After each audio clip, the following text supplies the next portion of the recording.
ایک ایسا گناہ جس سے بیوی ہمیشہ کے لیے حرام ہو جاتی ہے اور بغیر طلاق کے بیوی شوہر کے اوپر حرام بن جاتی ہے۔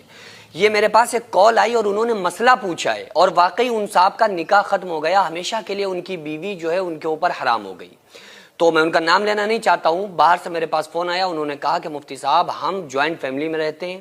ہم اپنی سسرال میں رہتے ہیں، ہماری جو بیوی ہے وہ اپنے گھر میں ہمارے ساتھ سسر کے ساتھ، یعنی ہماری بیوی اپنے مائکے میں رہتی ہے اور ہم اپنی سسرال میں رہتے ہیں۔ تو 3 سال ان کے نکاح کو ہوئے تھے اور اس کے بعد ان کی جو ساس تھیں تو وہ بھی ان کی بھی زیادہ عمر نہیں تھی، زیادہ ایج نہیں تھی اور یہ ساتھ میں رہتے تھے۔ جو لڑکے کے سسر تھے وہ ان کا انتقال ہو چکا تھا، وہ ساتھ میں نہیں رہتے تھے۔ تو بہرحال گھر میں رہنے والوں کی تعداد کیا تھی؟ لڑکا، اس کی بیوی اور لڑکے کی ساس، یہ 3 لوگ ایک ہی گھر میں رہا کرتے تھے۔ تو وہ لڑکی کی ماں اکیلی رہتی تھی، اس وجہ سے ان کے پاس پراپرٹی تھی، لوگ تھے، تو انہوں نے اپنے داماد کو اپنے ساتھ رکھ لیا۔ تو بہرحال مسئلہ چلتا رہا، کچھ ٹائم کے بعد ہوا کیا کہ وہ لڑکے کا جو لڑکا تھا اس کا اپنی ساس کے ساتھ کسی قسم کا تعلق قائم ہو گیا، استغفر اللہ معاذ اللہ۔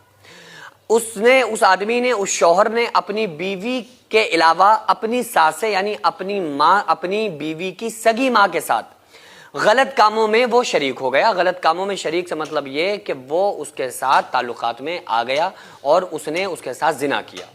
یہ بڑا خطرناک مسئلہ ہے اور اسی کے لیے اسلام نے محرم رشتوں کی جو قدر بتائی ہے وہ اسی وجہ سے بتائی ہے کہ انسان اس طرح کے تھاٹس سے بھی بچ جائے، اس طرح کے خیالات سے بھی بچ جائے، کہیں ایسا نہ ہو کہ انسان ذرا سی غلطی کی وجہ سے اپنے نکاح کو ہی ختم کر بیٹھے اور خود کی بیوی کو ہمیشہ کے لیے اپنے اوپر کہیں حرام نہ کر بیٹھے۔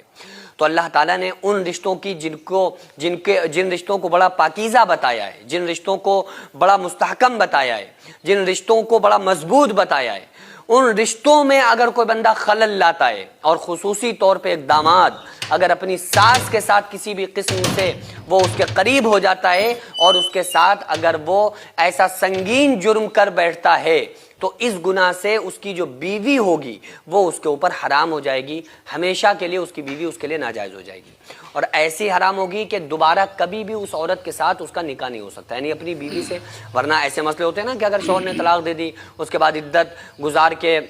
پھر اس کے بعد دوسرے شوہر سے اس نے نکاح کر لیا، پھر اس نے بھی کبھی طلاق دے دی تو یہ اس سے نکاح کر سکتا ہے، لیکن یہ ہمیشہ کے لیے بیوی پھر حرام ہو جاتی ہے، کبھی بھی اس کے ساتھ نکاح میں واپس نہیں آ سکتی۔